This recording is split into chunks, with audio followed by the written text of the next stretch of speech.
to part two of Lament and Legislation. I am Legislate. I am Otis Jones the third, and I'm excited to be here as we continue conversation. Let's want to invite you to do things. I want to invite you to friend to watch or share it your page, watch party, bring people in, and we get ready to have a wonderful discussion over the next hour. I'm really excited for our esteemed guests that we have with us as we come to discuss legislate. We can bring our guests in. Our very first guest is Dr. Barabra Skinner. She is the CEO and co-founder of Skinner Leadership Institute. Our next guest is my very own pastor, Reverend James T. Meeks, here in Chicago, Salem Baptist Church. And then Reverend Dr. Otis Moss III of Trinity United Church of Chicago. And then Michael Ware, a leading strategist and speaker and practitioner at the intersection of faith, politics, and public life. Today, we're going to have a conversation around going forward as it relates to police and criminal justice reform. And so before we jump in, I want to invite our guests, starting with Dr. Barabra Skinner. Introduce yourself, tell us what you'd like us to know about, and jump in. Okay, thank you so much for having me in this. I think this is one of the most important conversations I've been in for a while. I am president of Skinner Leadership Institute and co-convener with Dr. Otis Moss Jr. of the National African American Clergy Network of denomination and independent church leaders around the country. I am a civil and human rights and social justice advocate, and I've been working for the past 30 years with clergy, social activists, clergy, and others around voting rights, healthcare reform, the census, and now on this issue of just policing, not just criminal justice reform, but just policing. Amen. Thank you. Thank you. Did I say that I was from California, from Oakland, so I know a little bit about policing, bad policing? Mm-hmm. Yeah. Mm-hmm. Right. Mm-hmm. Thank you, Dr. Skinner. Dr. Moss. Otis Moss, Trinity United Church of Christ in Chicago. We are a community that is Christ-centered, liberation-focused, Afrocentric, and community developing. And we have been in operation since '61, where we're committed to transforming a portion of the south side of Chicago into a thriving community, not through gentrification, but through a renaissance. Thank you. Thank you. My pastor, Pastor Meeks. I'm Pastor James Meeks, pastor of the Salem Baptist Church here in Chicago. I have been pastor in Salem for 35 years. I've been a pastor for 40 years, and I am a former Illinois state senator. So I was in the state senate for 10 years. I served with Barack Obama before he became president, when he was just a lowly state senator. So I've heard a few things. I know a few things about legislation. And I'm Watson Jones III's pastor. And so that's my claim to fame. Whatever. Mike. Yeah, I'm Michael Ware. I'm chief strategist for the AND campaign, a co-author of our book coming out later this month, Compassion and Conviction. We were blessed to have Dr. William Skinner write the foreword for that. I help folks think about what it means to be faithful in public life. That's been my calling. When I got into this calling, I needed help and still need help thinking through those things. And I was able to look to Dr. Barabra Skinner. I was able to look to Reverend Moss and your father, who I love and admire, and Pastor Meeks. And so I'm just thrilled to be on this call and looking forward to the conversation. Welcome, and thank you all for joining us. We're going to have a conversation today around legislation and policing. Let me jump into my first question, because you all are faith leaders in your own right. I want to ask this. What role does faith play in the conversation around policing? What role does faith play in the conversation around policing? And whoever wants to jump in on that can go ahead. Let me start real quick and jump in and say that whatever we do as believers, it takes faith. Whatever we're going to believe for, it takes faith. We know that we're in a terrible state in America with policing, but faith is the substance of things hoped for. And so everything starts with our idea Everything starts with what we see in the future. Everything starts with what we're hoping for or planning for. And all of that is simply faith. So the role that faith plays is that it takes faith for us to get started. Thank you, Dr. Pastor Meeks. Thank you. Does anyone else want to speak to that? No, I would just simply add to what Dr. Meeks stated, that we set the moral compass. We set the ethical foundation, that it is key for the faith community to be a part of the discussion, raising questions that politicians are afraid to raise when in reference to the ethical and moral sphere of how we design policy that is humane and has a moral compass, and not a compass that seeks to profit from people, but has a prophetic position in terms of its development. Okay. I would add that there are over 2,000 verses of scriptures on God's preferential concern for the vulnerable, and that policing, just policing, is about caring for the vulnerable. We cannot disconnect Jesus' concerned about justice and be followers of Jesus and not be concerned about it. Yeah. Yeah. And Yeah. I just say, faith, I agree. Faith helps you get started. Faith is also what helps you persevere. This work is not easy. It's not a clear input and output. There are setbacks and false traps, and faith can not only help you get started, but is what you can fall back on, what you can rely on when the system and the processes don't work as they should. Thank you. Thank you for the question. I think y'all agree that as faith leaders, we need to be speaking into this and specifically pushing for legislative change around policing to make it a more just policing. Let me jump into a really interesting question. As we've seen in the last few weeks, much conversation around the subjects of defunding, abolishing, or reform. It's kind of three camps, and people tend to fall in anywhere in those three camps. I would love to ask you all, and I would love to hear everyone's voice on this. Where do you stand on that subject of reform, defunding, or abolishing? And tell me a little bit why. Well, I will go ahead and start, because I'm not a fan of reform. We've done reform over and over again, and the reforms that have been put in place have not been effective for, especially for the African American community. We have to literally reimagine what policing is to be, and we have to have a public health model, which means when the term defund, people get tripped over because they all of a sudden think there's going to be no police, there's anarchy. We want the same type of public health that if you lived in Lake Forest, that people who are wealthy receive, that you don't send 7 police cars with someone who has a mental health challenge.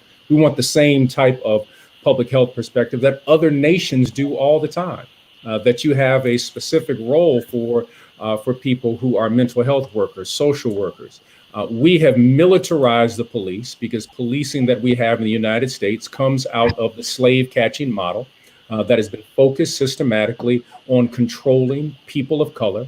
Our bodies have been weaponized, and every time we reform, we keep the same system in place.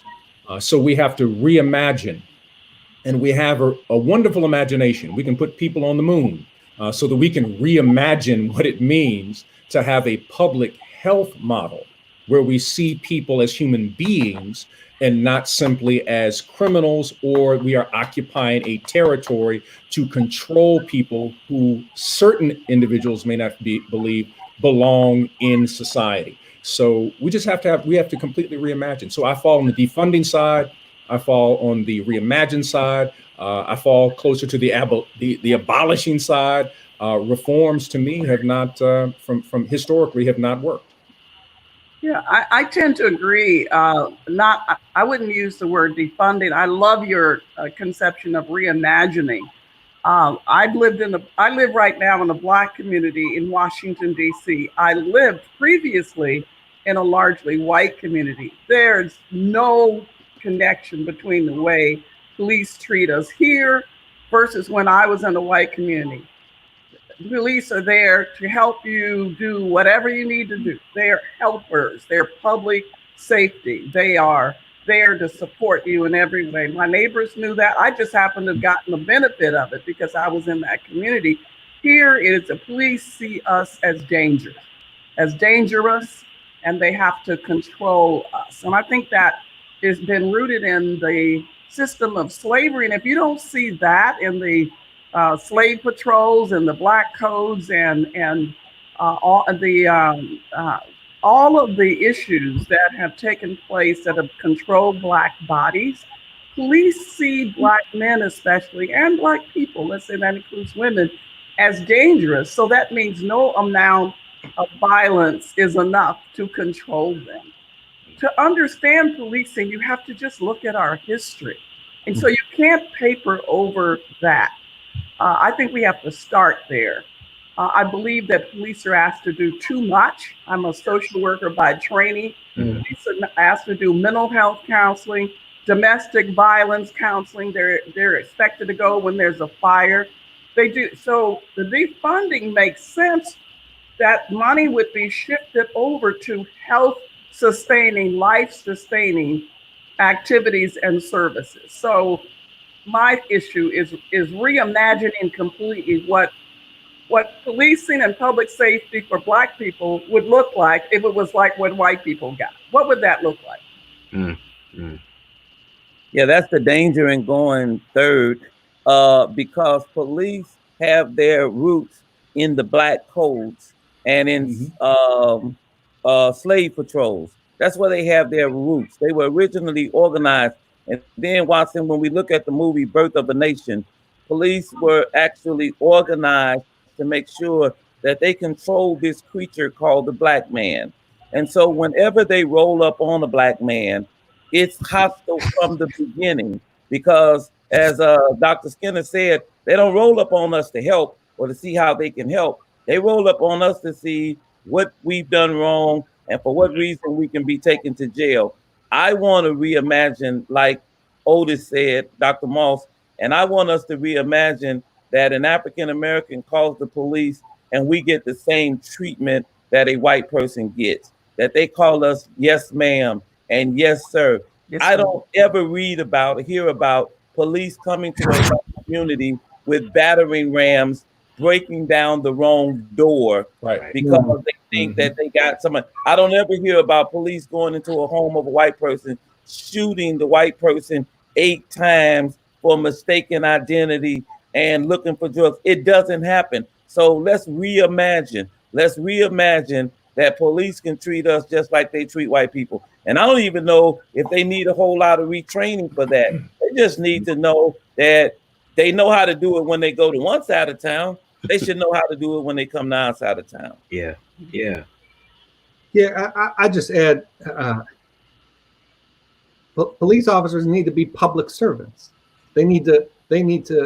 I think there's been a culture in some places where they got to look out for their own institution, and only after that's taken care of. So that's what we talk about when we talk about something like qualified immunity. That's what we talk about when we talk about something like 1033 and demilitarization. And so, I agree with the comments that have been made. I'm looking for police departments that show in policy and practice. And I also think this, what Pastor Meeks raised, the cultural aspect of this, that this isn't just about program and policy. This is about having fundamental respect for the communities in which you serve. So all that has to be of a piece. I will add, and I think everybody else agrees, I'm not content for us waiting until we have the perfect legislative makeup to act on anything.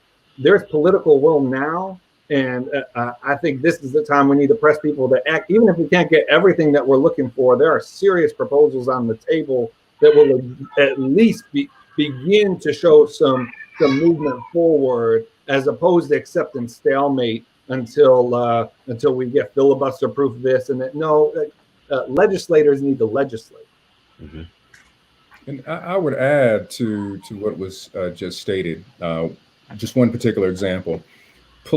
Armed response should not be the go-to for everything. There's no reason that we should have a police officer responding to a third grader, a fourth grader in a public school.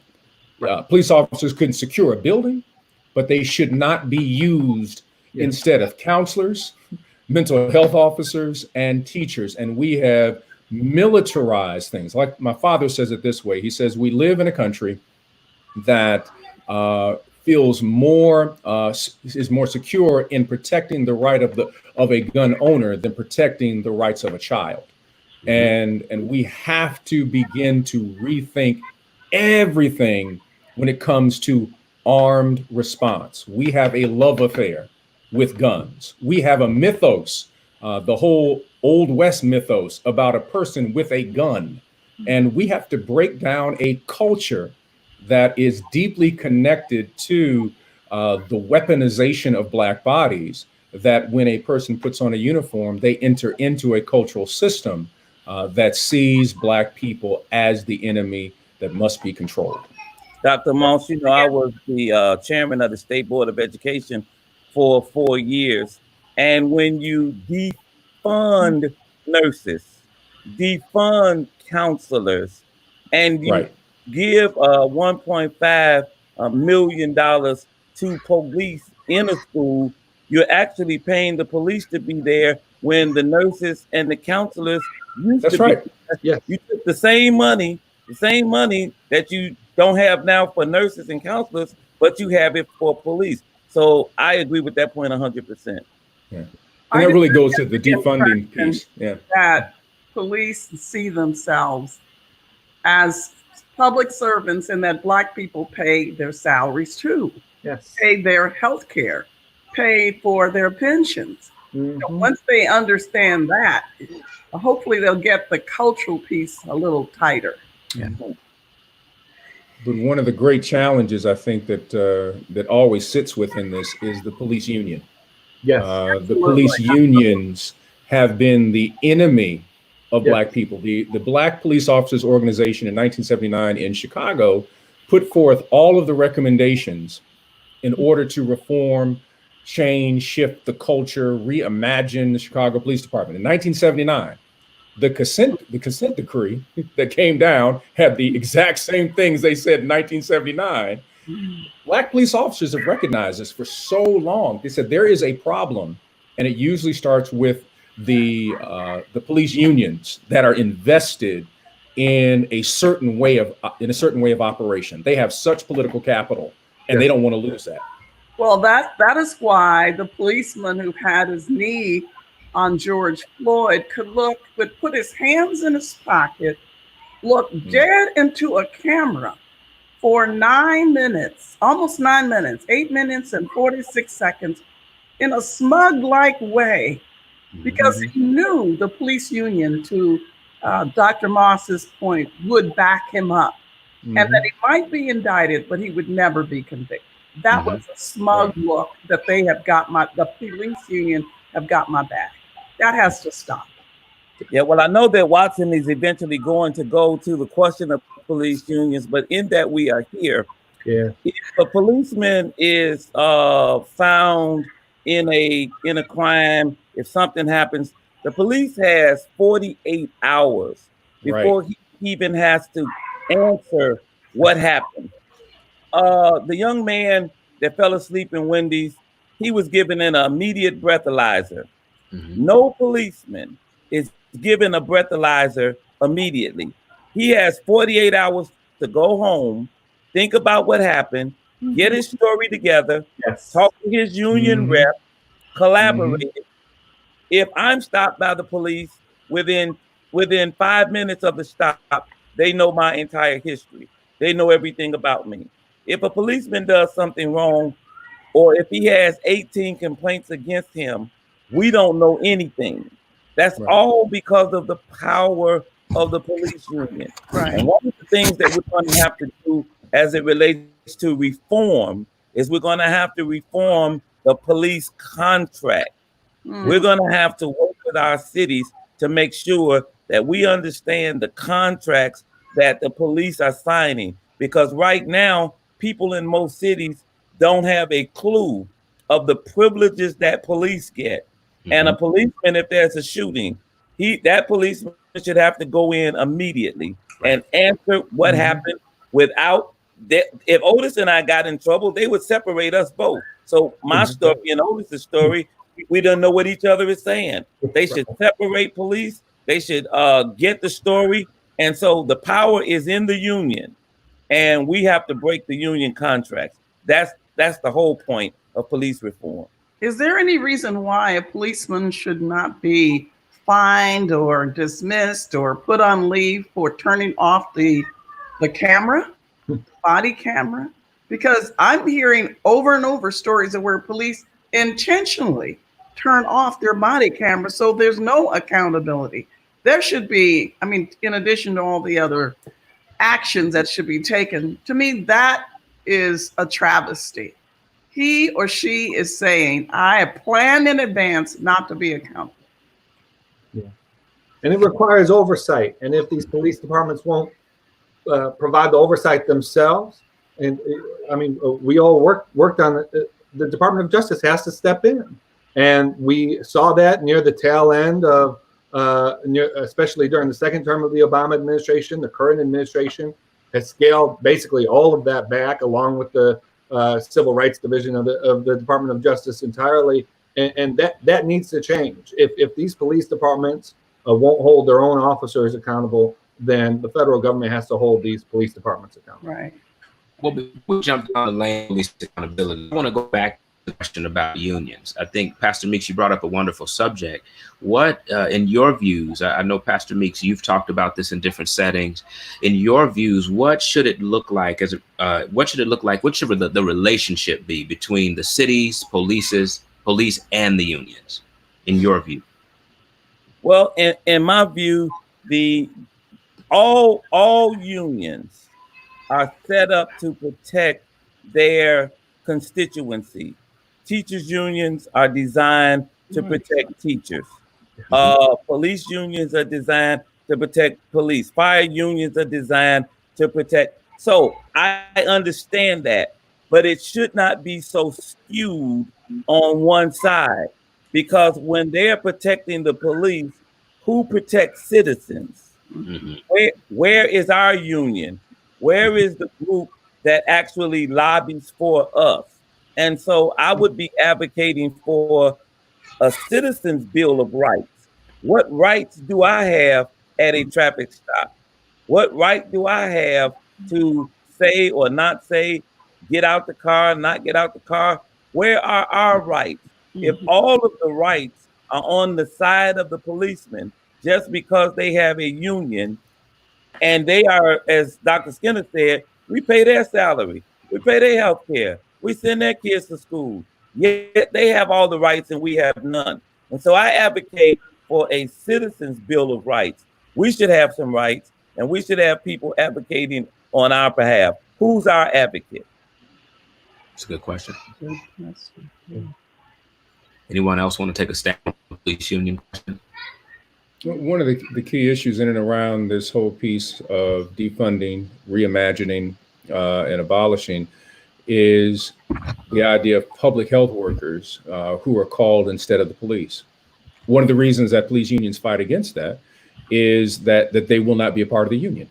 So you'll have an entire group of people who will not be accountable to the union because they're mental health workers. They're called in. They don't have armed response. They're social workers. They're in a completely different body, which would then call into account when they observe things. They're not under that contract.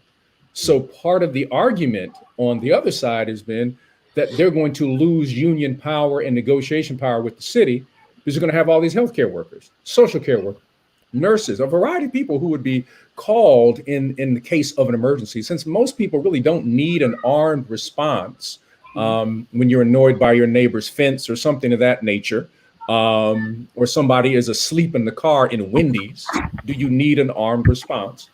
90% of the reason that a police officer is called is not called because you need someone with a gun. In normal time, you need someone who can negotiate. Yeah. Mike, let me ask you a question. Are you familiar with Tim Scott's reform bill? Yeah, I am. What are your thoughts on that? I appreciate Senator Scott providing some thoughts, some action, particularly from his side of the aisle.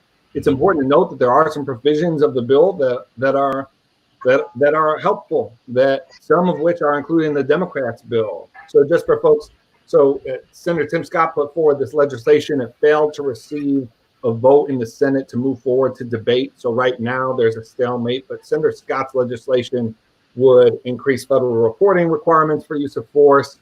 It would up the use of police body cameras with grant programs. It would create a database of police disciplinary records. It would make lynching a federal crime, like the Senate tried to do, but a senator from Kentucky filibustered that bill single-handedly.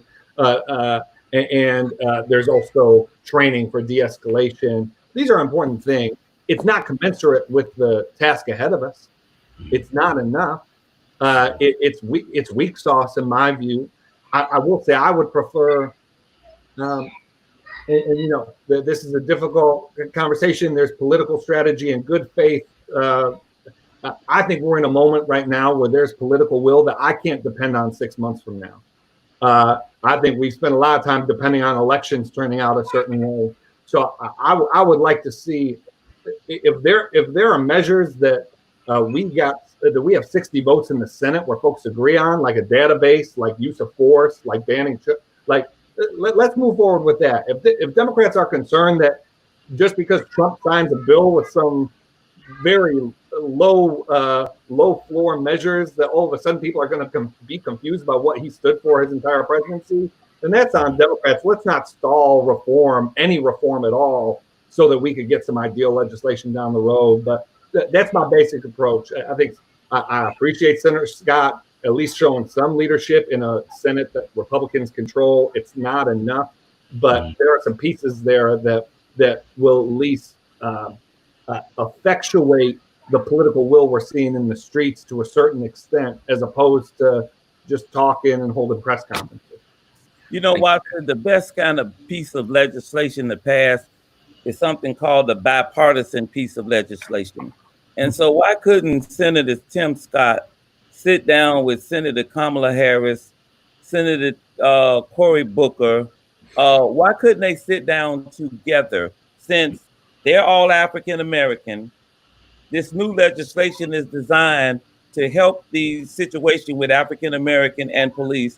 Why couldn't they sit down and put together a joint piece of legislation so that they would have the support of Democratic senators and Republican senators out the gate? Whenever one legislative body, a la Republican or a la Democrat, put together a piece of legislation without the other one, it's almost a Trojan horse. It's not going anywhere.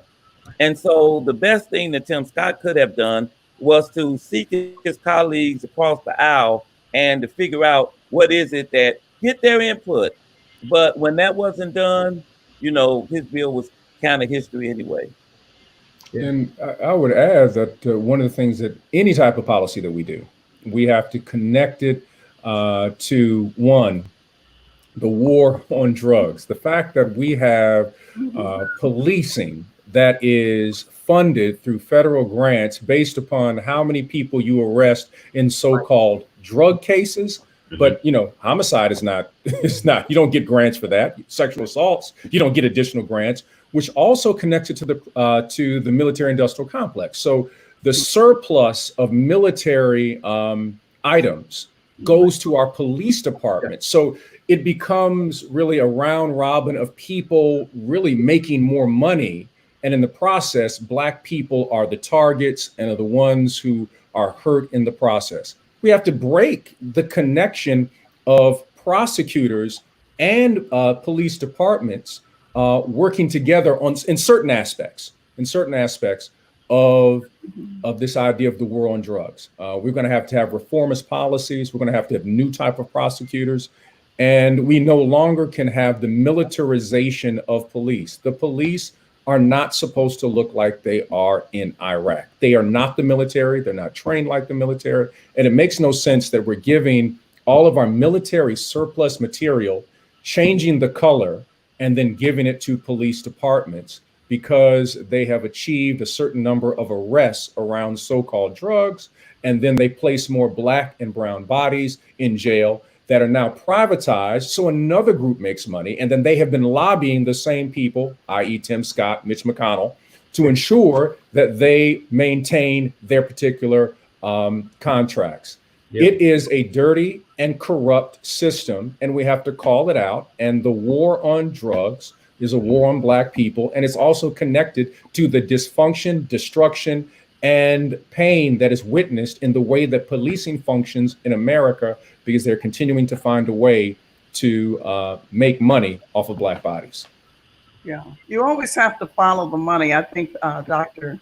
Moss is absolutely correct. I think that it would have been logical, Dr. Bishop Meeks, for the three members to have gotten together. Well, Congresswoman Bass, chair of the Black Caucus, would be one of those that Senator Scott could have met with. I don't think that was possible because the Senate basically, the legislation starts with values, and values get translated into legislation that gets translated and funded into public policies.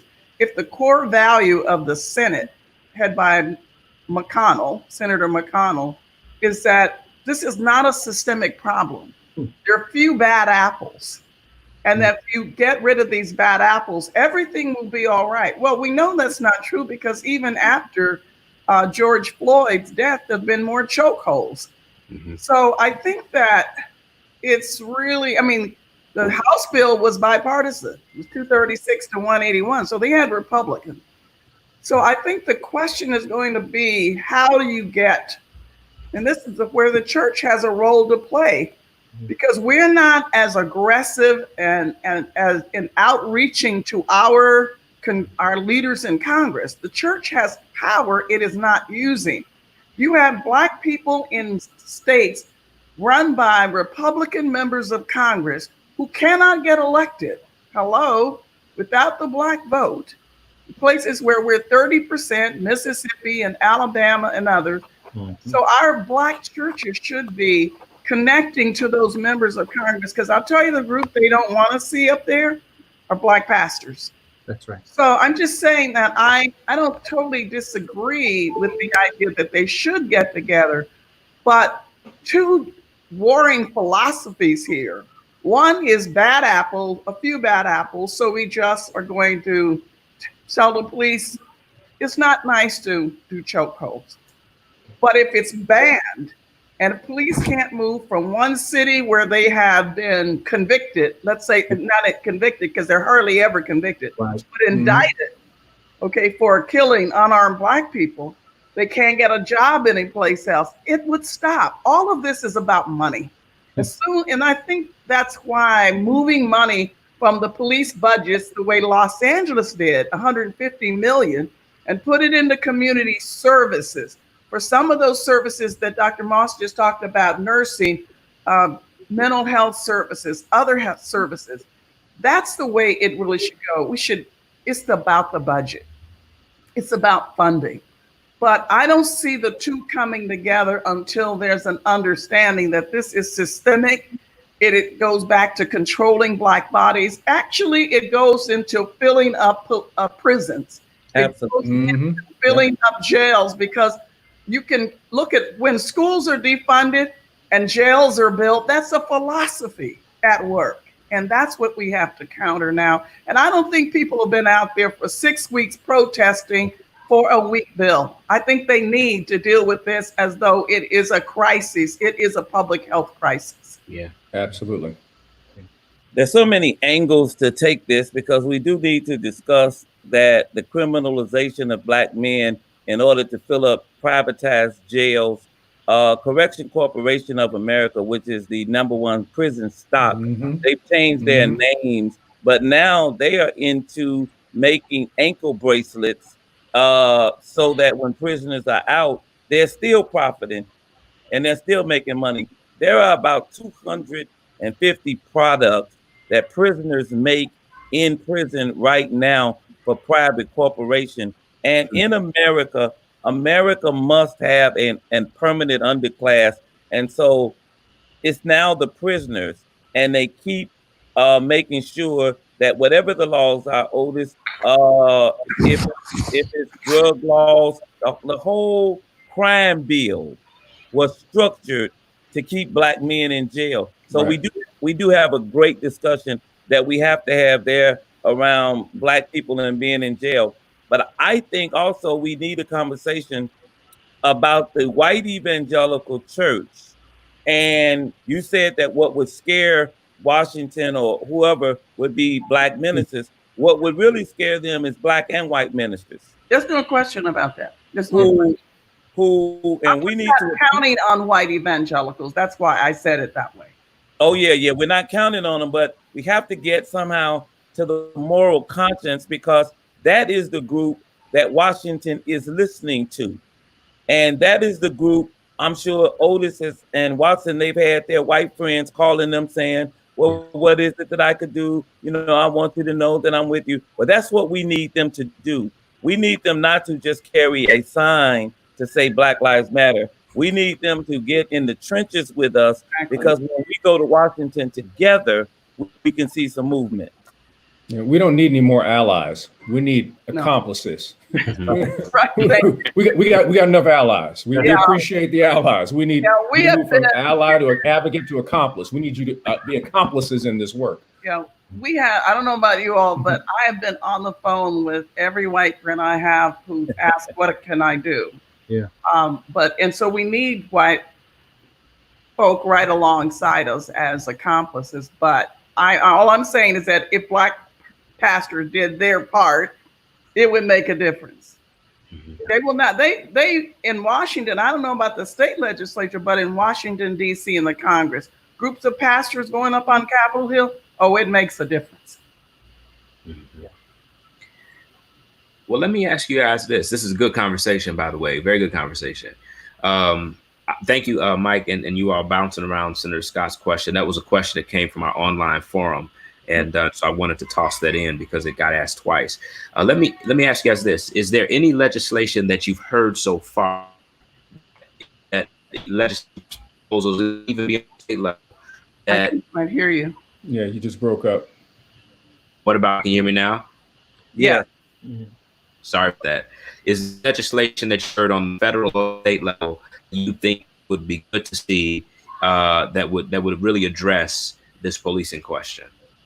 Well, I'm not giving up on the legislation in the Congress. The bill is going to be taken up after the 4th when Congress comes back. So there's still time for people to act. I'm not sure about the states. I'm not sure we're there yet. I think people are still trying to sort out the defunding versus reimagining questions I don't know of any on the state level. I'm saying Tim Scott is bringing his bill back up, and McConnell is committed to that, and they're trying to get something to the president before, the House ends.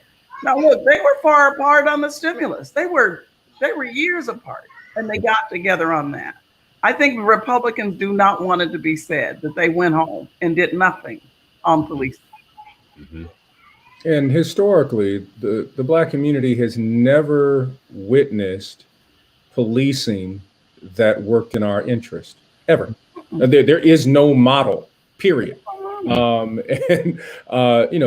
As has been stated, that you have other communities that have models, officer friendly. But we, again, the idea of reimagining, I harp on that, because one of the greatest injuries of oppression is your imagination, the ability to be able to see something that does not exist. And that's where we are at this moment. I think that there is a throng of young people who recognize that this doesn't work. And we have to reimagine something new. That we have defunded schools, we've defunded mental health, we have defunded everything, and we have increased the public safety budget, but we, as Black people, don't feel safe. When it comes to engaging somebody who we pay the bills, we pay their salary. And that is meaning, we, like some people say, like the system is broken. It's not broken, it's working the way it was designed to work. We have to reimagine what we desire. And that means something completely new. And that means abolishing the way in which we envision public safety and public health, as Dr. Skinner has stated, is the way that we have to look at things. We have to see this as a public health crisis. It's a public health bill, not a criminal bill. This is a bill to ensure that our children have futures. This is a bill to make sure that our elders are taken care of. I think that when we get to the point that the criminal justice system does not need a quota anymore, there are 8,000 people in the Cook County Jail right now. Correct. The Cook County Jail must have 8 to 10,000 people a day to break even. There are sheriffs to be paid, the bailiff, there are judges, there's court costs, there's all kind of stuff. So they need 10,000 bodies every day. So when they release some, guess what they do? They go back and get some more. Whenever we come to the point where putting black men in jail, black women in jail is not profit anymore, we'll stop some of this over policing too. But until we get to the point that the profit is taken out of prison, it's going to be hard because they're meeting their quota. They have to meet their quota. They have to meet their quota in county jails, and then there's the state jail. In the decade of the 90s here in Illinois, we built a new prison the whole decade. Communities downstate were lobbying for prisons. A field prison in Taylorville, Illinois means 500 jobs for the Taylorville people who live down there. It means a Walmart, because when Pookie's mama come down and his girlfriend to see him in jail, they have to have a place to go buy Pampers. So that means Walmart comes to town. When visiting hours are over, that means a hotel has to come to town because it's too far to go back to Chicago. When that means a movie theater has to come to town because they got to have something to do while they're waiting to see him tomorrow. That means a bus system has to run through there because so the whole economy is built on jails. And when we get to the point that we stop jailing people, we're going to see some of the over policing stop. But as long as we're profiting off of jails, I think police will always be a part of it. Absolutely. And when you mentioned the Cook County Jail, that's the largest mental health facility in the United States. The majority of people in the Cook County Jail should be in a public health facility. They are on some type of medication dealing with their mental health. And even the sheriff says he wants to defund it. He said it doesn't make any sense how they function based upon the structure. We have to take and that's what government is supposed to do, to take the profit out of some of these institutions. That's the structure of government. Privatization is absolutely destructive. And so this is a continual story when it comes to Black people, from slavery to the peonage system, the sharecropping system, you name it, to the war on drugs. This is another way in which you have seen people profit off of us. And that right there, Pastor Meeks, is on target. We have to use our power. And those who ask how can they help? Yes. You can partner with the Black community in order to defund these actions that are causing over policing and placing people in privatized jails. It's amazing to me that evangelicals love Jesus so much. They say this, but yet we are serving a savior who had a state execution. We're serving a savior who understands what it means to be in occupied territory. Guess what? The Romans over-policed the Jews. I mean, if anybody should understand this issue, it should be people of faith, especially if you love Paul's writings. I mean, he had some issues. He was in jail too. So it just amazes me that we don't make these connections, and especially other communities disassociate the issues of mass incarceration from their faith and over policing from their faith. There's some really silly conversations going on about the defunding, and people say, well, you don't want any police. the African American community, we can't say that enough, wants public safety, and we want violence prevention measures. We want the same protection that white people get. We want to get to the point where we don't have to have, quote, the talk with any of our children. Right. Okay, so that's what we want. So we want good quality trained police, but we want a public health oriented system, a wellness system where all the people feel safe. That's what we really want. Yeah. Now, whatever, I don't think that system exists. I think he's right. I think Dr. Moss, you're absolutely right, because the system was designed the way it is functioning now. And the results are coming the way they are now. If nothing is done, we will see more George Floyds, more Breonna Taylors, more Ahmaud Arbery's. We will see that. I pray that doesn't happen, but unless the system is dramatically changed, that's what we will see. We want Officer Friendly and Andy of Mayberry back. And the thing about Andy of Mayberry, wasn't no black people in Mayberry, and so he was nice. Right. But we were raised with the concept of Officer Friendly, but we can't find him, and that's what we want. And I agree with you, Dr. Skinner. We got to have the same treatment that everybody else is getting. Watson, I do want to applaud your generation, and I do want to applaud the young people, because the young people, they're not waiting on us to fix nothing. They're not waiting on us to come up with a solution. They have taken to the streets all over the world, and young people are saying, we want this matter fixed. And so I do applaud young people for stepping into the fray and keeping the pressure on to the point that we're having this conversation tonight, and conversations like this are being held all over the country.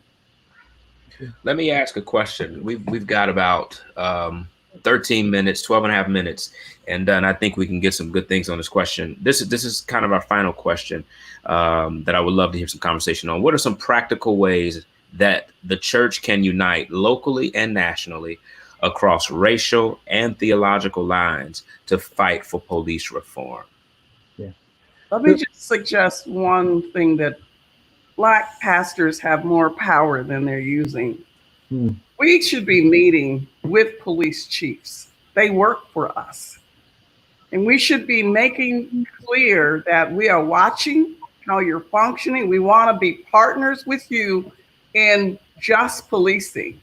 That should happen all over. There are 18,000 police units in the United States, and we're everywhere in the United States. I'll say that's one practical thing the church can do.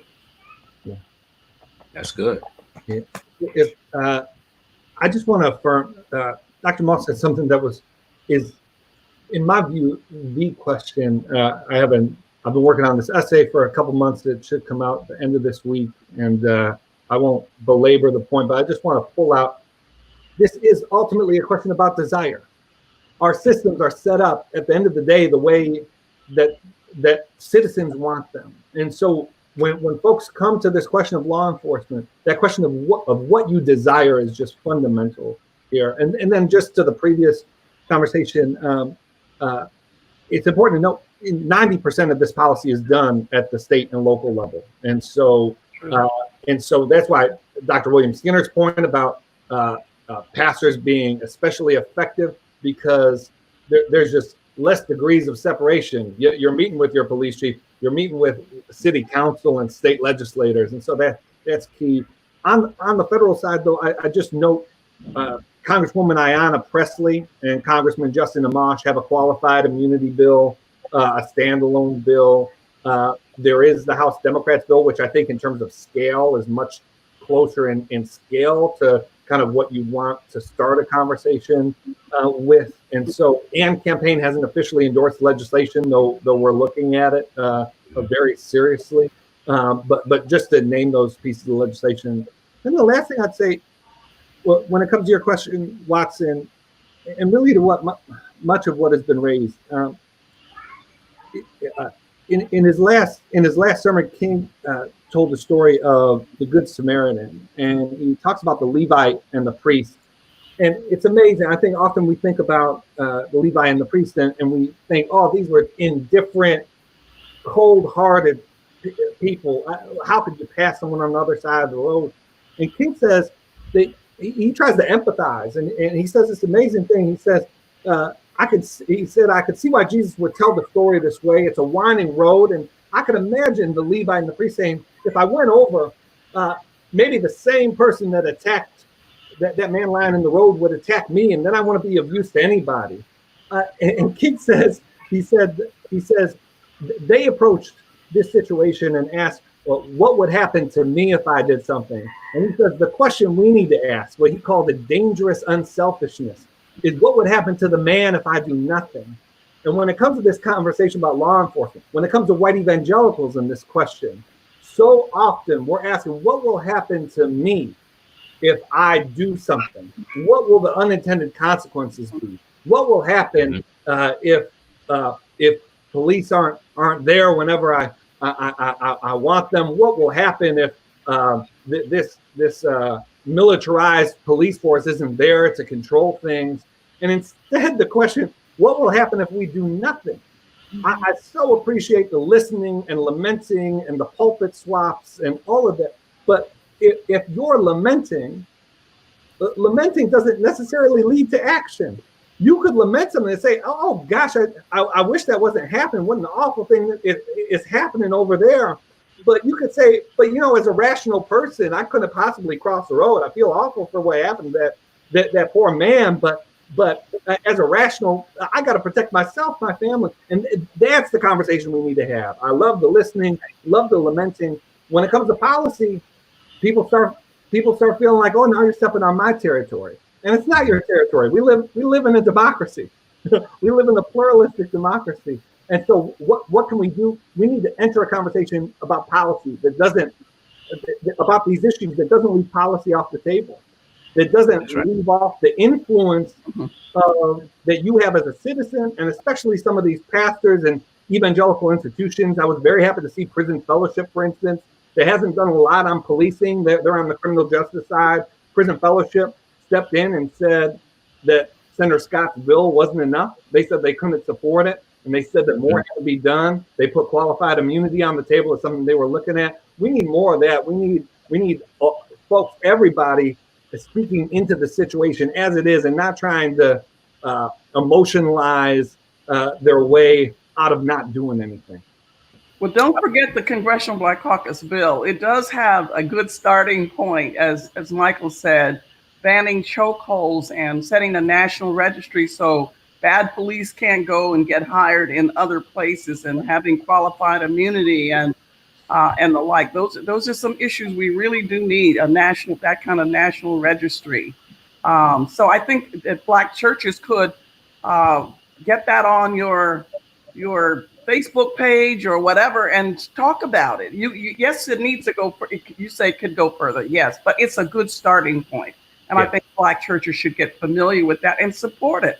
The more you support the best bill, the easier it is when they go into conference. Let's say the Senate passes something. The more easy is for them to keep that language in conference. So let's support the Congressional Black Caucus bill. I agree that we need to be supporting the Congressional Black Caucus. I often wonder when I hear that Good Samaritan story, that what would have happened if the priest and the Levite had gotten together and decided to fix the road.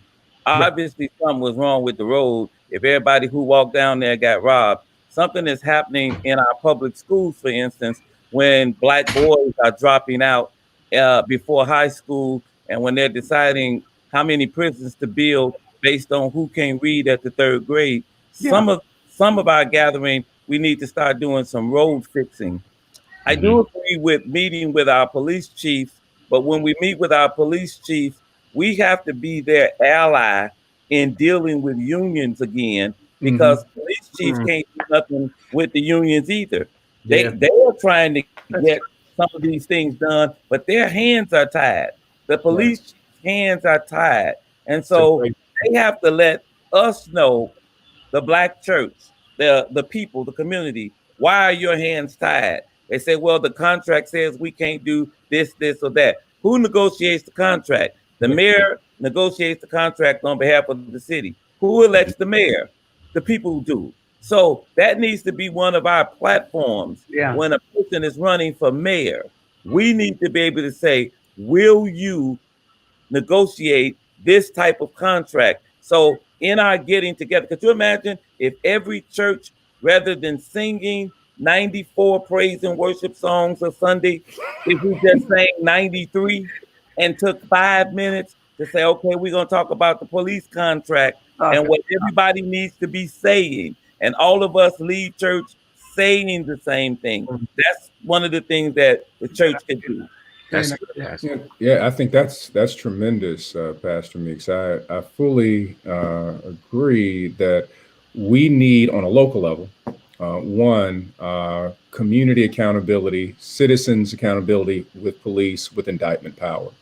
Two, there needs to be a fully open source contract negotiation, meaning citizens who are actually allies, advocates, and accomplices who can review the contract. So it's not just the mayor, right, but this team of people yeah, who are not in any way beholden to a union, that they can put literally on blast. You mean 48 hours before you have to make a statement? Oh, can I get that too? If I, give me 48 hours. Why are you fighting against the mental health piece? Well, just going through all of these things, to give you a little story. We're part of a group called United Power. And with United Power, it's just an organizing group. We were looking at how do we remove some of the guns in reference to Chicago. One of the proposals was bringing these churches together, and we wanted municipalities to not purchase from gun manufacturers where those guns end up in the hands of people in our community who are doing damage.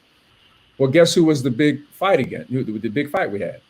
The fight was with police unions, because police unions are also in sync with the NRA.